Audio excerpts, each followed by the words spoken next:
Nuh adalah Rasul Ulul Azmi yang pertama selama 1945. Ia tekun berdakwah untuk kaumnya siang dan malam.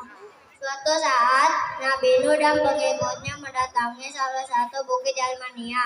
Ia mendatangi kaumnya yang sedang menyembah patung berhala raksasa. Lalu Nabi Nuh berkata pada mereka, "Wahai kaum, sembahlah Allah Subhanahu wa Ta'ala, sekali-kali tiada Tuhan bagimu selainnya." Dengan sininya, para pemuka kaum yang sedang menyembah patung berhala menjawab, "Sesungguhnya kami memandang kamu dalam kesesatan yang nyata."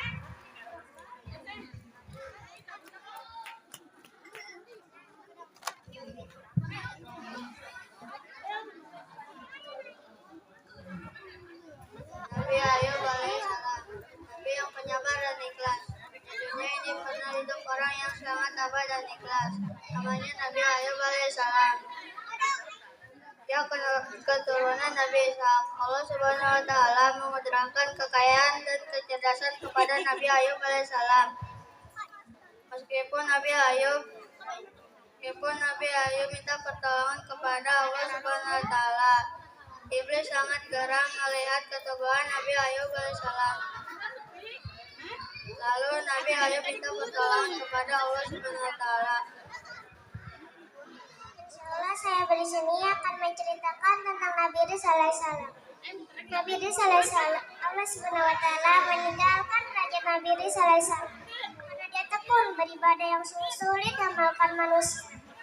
Nabi Idris berpuasa sepanjang masa dan beribadah sepanjang malam. Nabi Idris alaihissalam diantarkan makanan dari surga dan dari malaikat untuk berbuka puasa. Itulah yang membuat malaikat Roil ingin berteman dengannya, bukan untuk mencabut nyawanya. Nabi Idris meminta kepada malaikat Roil untuk mencabut nyawanya. Insyaallah saya berdiri di sini akan membacakan kisah Nabi Daud alaihissalam. Nabi Daud alaihissalam hidup di tengah-tengah Bani Israel yang dipimpin oleh Raja Talut. Suatu ketika Nabi Daud ikut berperang bersama Raja Talut untuk melawan Raja. Di tengah perjalanan pasukan Raja Talut satu persatu awal pasukan tersebut adalah 1.000 orang, kemudian menyusut menjadi hanya 319 orang, termasuk Nabi Daud alaihissalam. Kemudian dengan sedikit pasukan hanya Nabi Daud yang berani untuk maju menaklukkan Raja Talut, bahkan membunuh Raja Talut. Setelah perang berakhir, Nabi Daud dan pasukan Raja Talutlah yang menang. Dan pada akhirnya Nabi Daud dinikahkan dengan ayah Raja Talut. Sekian dari kami. Wassalamualaikum warahmatullahi wabarakatuh.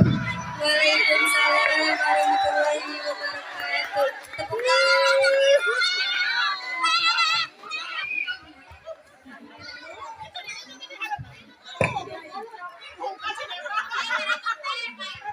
Alhamdulillah, kategori kisah para nabi telah selesai. Meninggal ke kategori yang selanjutnya, yaitu pembacaan matan Safinah dari Muqaddimah Pasal Ciri Balik. Namun sebelum itu kita saling dulu dengan drama di